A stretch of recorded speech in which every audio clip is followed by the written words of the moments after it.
Hello, I'm Sophie D'Souza and I'm back here at Shirley's house where I've just remade the window in her front door. It was broken and it was patched together with some other glass, and what I've done is I've taken the pieces she salvaged from when it was first broken, which was probably about 30 years ago, and I've put it together with some plated glass, which you'll see me doing in the video, and this is the finished effect. So I just wanted to show you this, and now you can see how I made it. Today, quite a fun project. There's a front door with an oval window and it's been repaired in the past, and the glass is quite beautiful. This is the glass, and you can see me in another video repairing one of her side windows. When I took the glass apart, the panel apart, it turned out that this glass was in some places 2mm, and in other places it was as thick as 11mm. So in that video I show you how I find lead that can take the glass. So the repairs that have been done in the past on this window have involved them just completely removing the original glass and putting in some blue. And what I'm going to do is I'm going to do a thing like they did in the Victorian times, where they found all the fragments of original medieval glass, put them together in a kind of jigsaw, and made something quite different but quite beautiful. So with the help of the pieces that they still have, and using a technique where you put two pieces of glass together, you plate them in a double layer like that. That's not a bad match. It's quite sympathetic to this glass. I'm going to see if I can come up with something that will work in the front door. So I'm going to do that by cutting the pieces out in paper and shuffling them about and seeing what I can come up with. So I've had my pieces can you see? Yes, soaking overnight to get off all this gubbins. They've been soaking in water and bicarb of soda. Oh, it's horribly cold. And as you can see, some of the stuff just pulls straight off. Obviously not all of it, that would be too much to ask. But the technique you want to go for isn't scraping, it's flicking. And that's to say, if you get, I'm using it backwards, not very clever. If you get a blade and go under, see, actually once you soaked it, a lot of it does come off quite easily. Oh, so cold, so cold. Okay. Right, that was such a baby. Right, see, a lot of it is just lifting off. And the bits that don't, like I say, if you get yourself a razor blade, and this razor blade, they're quite cheap and they come with a like a spine.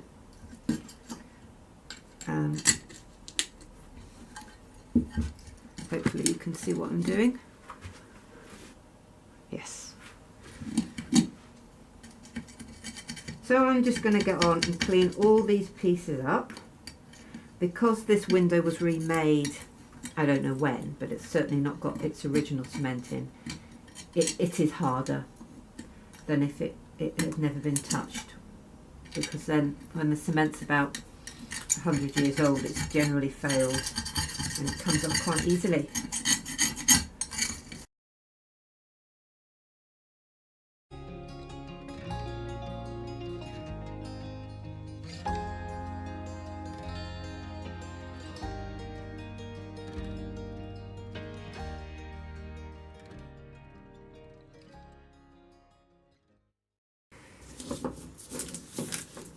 So, as you know, the glass in this window is in places tremendously thick. It can vary from sort of 2mm to 11mm. So I have patched together 2 strips of lead to get the depth of my cane. But I don't need that with the lead that's on the outside, because the lead that's on the the glass that's on the outside border is 2 pieces of plated 3mm glass. So I am, for the outside of this window, just using a deep heart 12mm.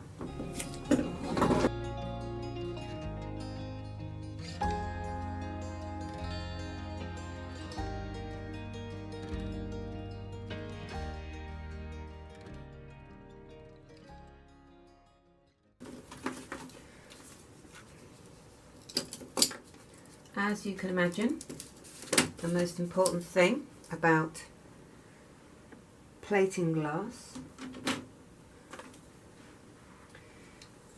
is that you cut accurately.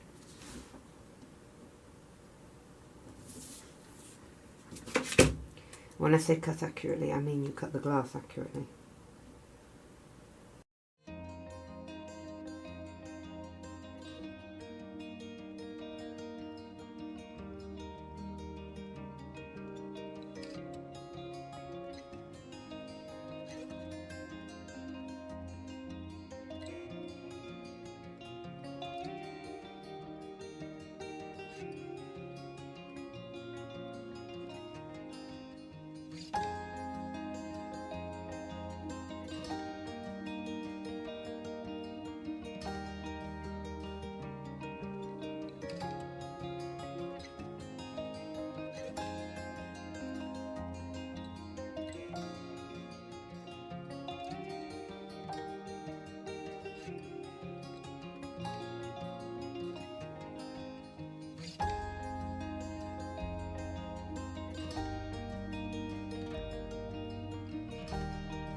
So I am about to start cementing, and this is where you've got to be really careful when you're plating glass.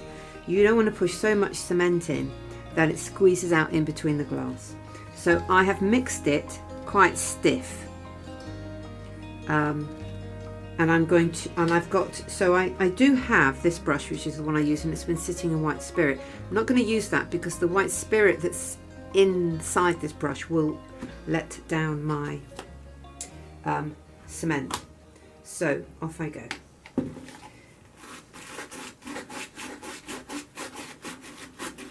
These panels here, they're not plated. All the rest are.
So thank you for watching. I hope you found that interesting, and please like, comment and subscribe.